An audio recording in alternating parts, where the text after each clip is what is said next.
क्रिस्का recording studio Ekangar Sarai. Mix by DJ star DJ कंदराज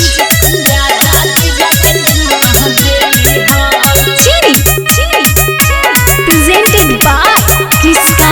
films. अजहली जब कुंवारे तमाजा हमहू एक बार ले ली हली जब कुंवारे तमाजा हमहू एक बार ले ली अज झूठ कौची बोली एक बार जीजा के चुमा देली अज झूठ कौची बोली राजा जीजा के चुमा देली उनके साथे गाड़ी पवैत के मार्केट करे गेली उनके साथे गाड़ी पवैत के मार्केट करे गेली अज झूठ कौची बोली एक बार जीजा के चुमा देली अज झूठ कौची बोली राजा जीजा के चुमा देली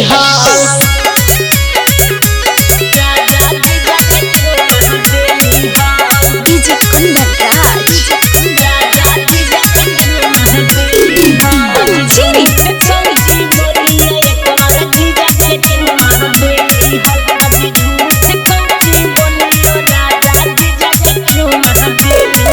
अज तू हूँ तक कुंवारे में के करो ले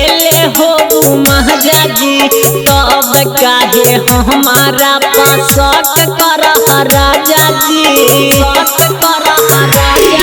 अज तू हूँ तक कुंवारे में के करो ले हो महाराजी तब काहे हमारा पास कर राजा जी मन खिनहल न केतनो हम उनका समझैली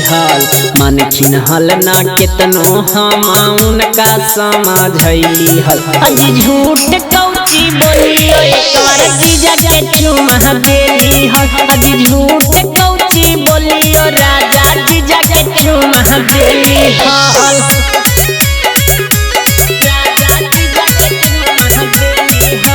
डीजे कंदराज क्रिस्का रिकॉर्डिंग स्टूडियो एकंगर सराय।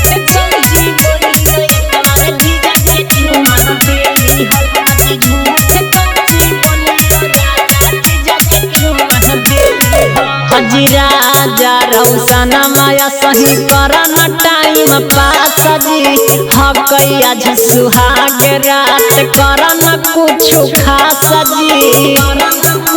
सुना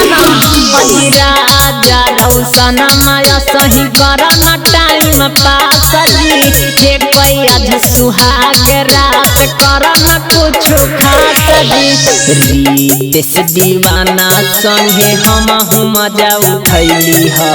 डीजे कुंदनवा साथे हमहू मजा उठैली